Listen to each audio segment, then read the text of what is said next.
From villain squads and classic heroes to multiverse mayhem, the upcoming superhero movies of 2025 and 2026 are bringing some serious heat to the big screen. So without further ado, let's dive into the best upcoming superhero films. Thunderbolts, May 2nd, 2025. Marvel's Thunderbolts is almost here, and it's shaping up to be the MCU's first big villain squad movie. Fans had been buzzing about the idea long before Marvel made it official, and when they finally dropped that teaser on September 23, 2024, it totally delivered. Set to the Pixies' Where Is My Mind, the trailer gave us a moody look at this misfit team getting prepped for a mission, with a warning to be careful who you assemble. Then came the extended sneak peek on November 9, 2024, right after it debuted at D23 Brazil. It kicks off with Yelena, Red Guardian, John Walker, and Ghost riding through the desert in a van, getting chased by some shady folks, until Bucky Barnes rolls up on his motorcycle, takes out the enemies, and then goes after the crew himself. That one had more of a traditional trailer vibe, backed by Toadie's Possum Kingdom. Fast forward to Super Bowl 59 on February 9, 2025, and we got the final trailer. This one dove deeper into the story and hinted that Bob, aka Sentry, is going to be the main villain. All of it was set to the 80s anthem, Nothing's Gonna Stop Us Now by Starship. The Thunderbolts lineup is pretty stacked. We've got Florence Pugh back as Yelena Belova, Sebastian Stan as Bucky Barnes, David Harbour as Red Guardian, Wyatt Russell as John Walker, Hannah John Kamen as Ghost, Olga Kurylenko as Taskmaster, and Julia Louis-Dreyfus as Valentina Allegra de Fontaine. Pugh previously showed up in Black Widow and Hawkeye, same with Harbour and Kurylenko for Black Widow. Stan's been around since Captain America the First Avenger and was last seen in The Falcon and the Winter Soldier with Russell.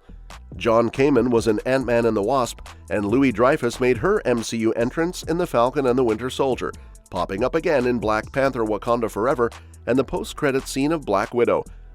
Kevin Feige confirmed that Bucky's going to be the unofficial leader of the crew, but beyond that, we don't know much about how the team actually works together yet. As for Valentina, she's still a bit of an enigma. Aside from pulling together a bunch of morally gray characters for reasons we don't fully understand, all we really know is she once was married to Agent Everett Ross. That was revealed in Wakanda Forever. Louis-Dreyfus has said Thunderbolts will finally dig into Valentina's story and clear up some of the mystery. She also mentioned the movie will lean into more grounded, practical action, so don't expect it to be overloaded with CGI. She said, "It's very well organized, very methodical, and I don't mean that in a negative way. Particularly on this film, they're very much focused on, frankly, the human story, believe it or not. They're trying to sort of go back to their roots, as it were. And so there's a lot of focus on that. They're trying to stay away from as much CGI or whatever as possible so that the stunts are like everywhere. And in fact, I had to do a couple. Well, I'm making this out to sound like I'm flying through the air like Captain America or whatever, but I'm not. It's just a very, very, very, very brief stunt." And she wasn't kidding about the stunts. In a new Thunderbolts promo clip, Marvel's leaning hard into the whole check out our awesome crew angle. It's got a behind-the-scenes vibe, highlighting some of the real practical stunts they pulled off. And yeah, Florence Pugh actually jumps off Merdeka 118 in Malaysia. You know, the second tallest building in the world. Nope, you couldn't pay me enough to do that. Heights? Absolutely not. But I've got to admit, it's pretty cool seeing Marvel take a different approach. They've caught a lot of flack for going overboard with green screens and CGI, so showing off real stunts like this feels like a genuine shift, and I'm here for it. Fans have been wanting more grounded action, and this promo feels like Marvel actually listened. Of course, there's still CGI, but mixing in more practical effects is a solid move, especially when you think about some of those not-so-great CGI moments in past projects. What really hits different is the tone of the marketing. It's not the usual polished, copy-paste kind of trailer. It feels a bit rougher, a bit more real, and that might actually help Thunderbolts stand out before it even drops. Back in January 2023, Ayo Edebiri from The Bear was announced to join Thunderbolts in a secret role, and a month later, Beef star Steven Yeun was also brought on board, again mystery role. But unfortunately, both had to dip out due to scheduling issues. Geraldine Viswanathan, fresh off Drive Away Dolls, is stepping in for Edebiri and will be playing Mel, Valentina's assistant. As for Ewan's role, that's been taken over by Top Gun Maverick's Lewis Pullman. Now, Pullman's character is being called Bob in the early footage shown at SDCC, and rumor has it he's actually playing Robert Reynolds, aka Sentry. If that's true, we're looking at a powerhouse character with Superman-level abilities and a super dark side. That could make for some wild dynamics in the team. Originally, there were also reports that Thunderbolts would feature Harrison Ford, who's took over the role of Thunderbolt Ross after the late William Hurt. But according to Kevin Feige at SDCC 2024, Ross won't be in Thunderbolts, which is kind of ironic considering the team's literally named after him. Thunderbolts kind of picks up where Black Widow left off, spotlighting characters like Yelena Belova, Bucky Barnes, Red Guardian, Ghost, John Walker, and Taskmaster. They all get pulled together by Valentina Allegra de Fontaine to take on some sketchy missions for the US government. But things take a turn when they run into a super-powered mystery guy named Bob during one of their assignments, and it starts to look like they've been played. Julia Louis-Dreyfus also talked about how intense it is making a Marvel movie and how far the studio goes to keep everything under wraps and avoid spoilers. She said, "If I say one more thing, somebody from Marvel is going to come out here and shoot me in the head. When you work with these people, you have to sign an NDA every 3.5 seconds. When you go to the bathroom, you're signing an NDA, so I fear I may have said too much already." In a chat with Total Film, Sebastian Stan gave a little peek into Bucky's journey in the movie. He mentioned that, "I never would have thought we would have ended up where we have with him, but it's a very interesting group of characters, and they all bring out different sides of themselves.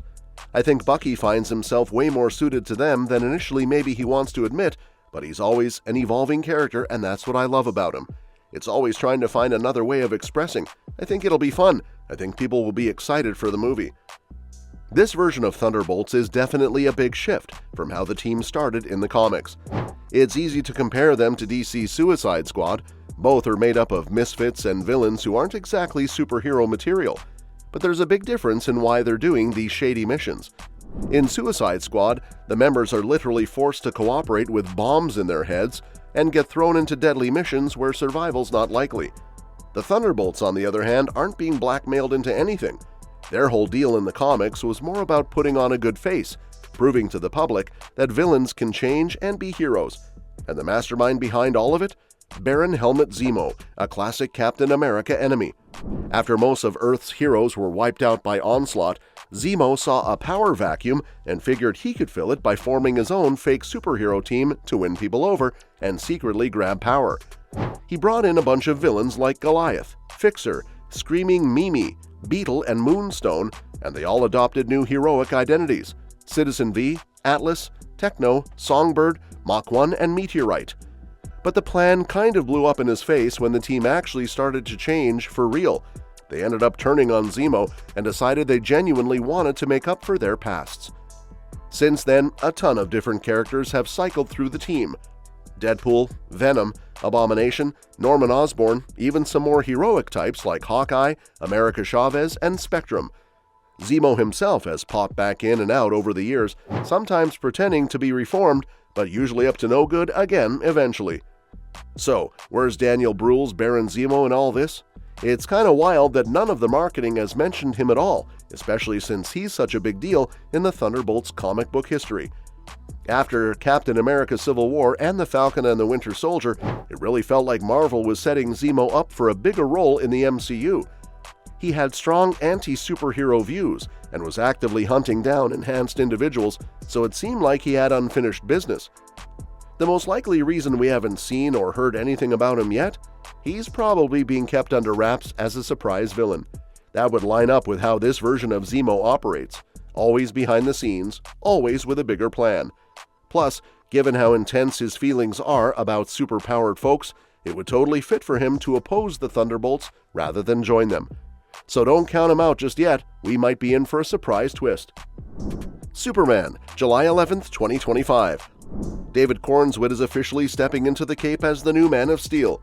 Written and directed by James Gunn, this Superman movie isn't your typical origin story. Instead, it focuses on Clark Kent trying to balance his Kryptonian heritage with his human upbringing on Earth.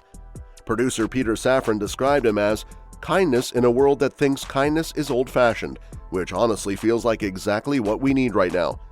Alongside Cornswit, we've got Rachel Brosnahan from The Marvelous Mrs. Maisel as Lois Lane.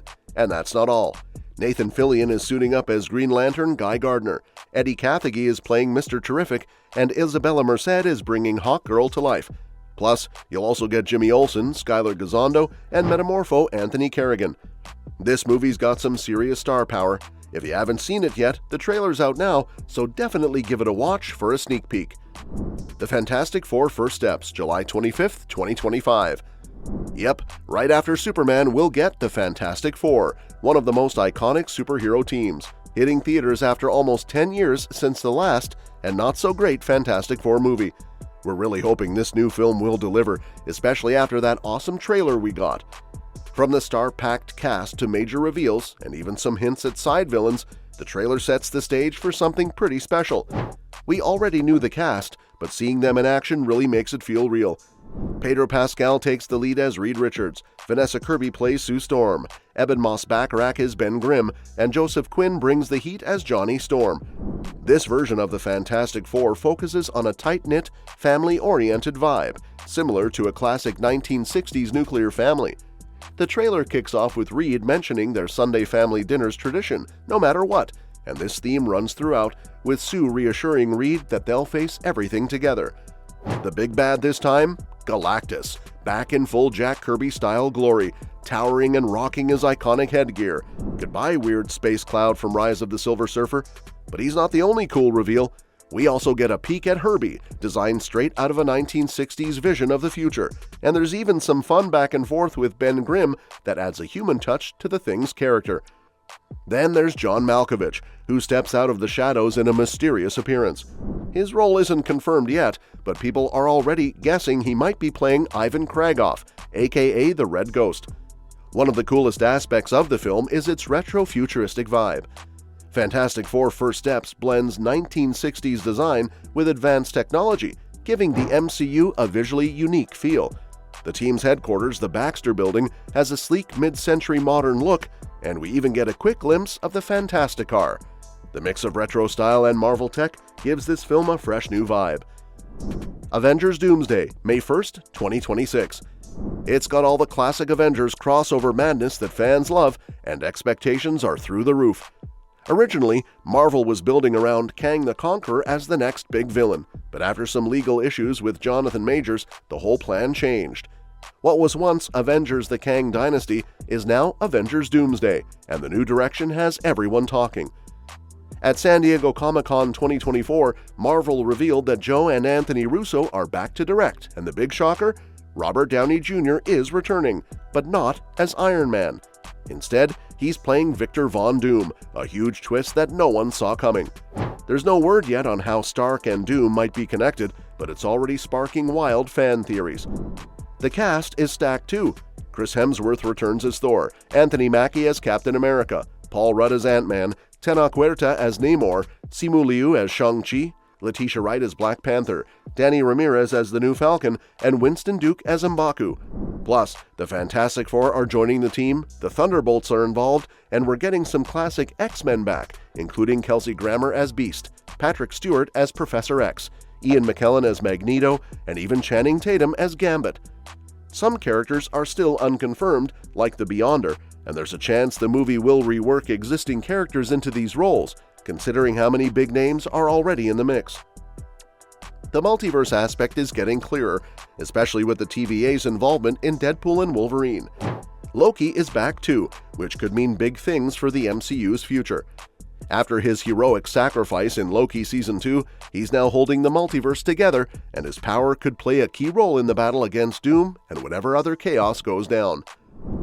Supergirl Woman of Tomorrow, June 26, 2026. This movie's going to be based on Tom King's comic series, and it's not the cheerful, happy-go-lucky Kara Zor-El you might expect. James Gunn said while Superman grew up with a loving family on Earth, Supergirl had a way rougher start, spending her first 14 years watching people die on a piece of Krypton. So she's got a bit of an edge. Millie Alcock, who totally wowed everyone in House of the Dragon, will bring this tougher version of Supergirl to life. And the best part? She's also rumored to show up in Superman, so you won't have to wait long for your first look at her. Oh, and here's a cool bonus. James Gunn confirmed Jason Momoa is playing Lobo in the DC Universe. His role was announced in December 2024, and he'll be part of Supergirl Woman of Tomorrow. Spider-Man 4 Brand New Day, July 31st, 2026. I am so hyped for this one. No Way Home nailed the superhero vibe. Big action, emotional moments, and tons of fan favorites. It showed that Marvel still has plenty of gas in the tank after Endgame. Now, everyone's buzzing about what comes next, and there are some major things in the works. One of the biggest surprises? Sadie Sink from Stranger Things is joining the cast in a mystery role. No word on who she'll play yet, but fans are already throwing out theories, from a multiverse Jean Grey to maybe a new version of Mary Jane. Either way, she's a great addition. Sony's Amy Pascal also dropped a huge hint. Spider-Man 4 is just the start, and a whole new Spidey trilogy is coming. So more Tom Holland Spider-Man adventures are on the way. Plus, Tom Rothman from Sony confirmed another big MCU crossover, like we saw with Doctor Strange in No Way Home. Behind the scenes, Shang-Chi director Destin Daniel Cretton is taking the helm for Spider-Man 4, and the writers from the last Spidey movies are back, so we're in good hands. The story's still under wraps, but Pascal teased that it'll focus on Peter really embracing being Spider-Man full-time after leaving his personal life behind. There are rumors of multiverse madness, a darker symbiote storyline, and even some street-level drama with Kingpin taking over NYC in Daredevil Born Again. Maybe Spidey and Daredevil will team up again. Clayface, September 11th, 2026. Yep, a Clayface movie is officially happening, and it's being pitched as a body horror story about one of Batman's most twisted villains. Mike Flanagan is writing it, and there's talk that British director James Watkins might direct. We don't know a lot yet, but filming is supposed to start this summer, so we should hear more soon. Gunn's already shot down a few casting rumors, so it's clear they're being super careful with this one. Get ready for some dark, intense vibes. On a different note, I'm genuinely intrigued by the idea of Daniel Radcliffe possibly leading this DCU Clayface movie. If this happens, I'd probably be locked in as a DC fan for life. I mean, Radcliffe is a household name. Even if you've never seen Harry Potter, you know who he is.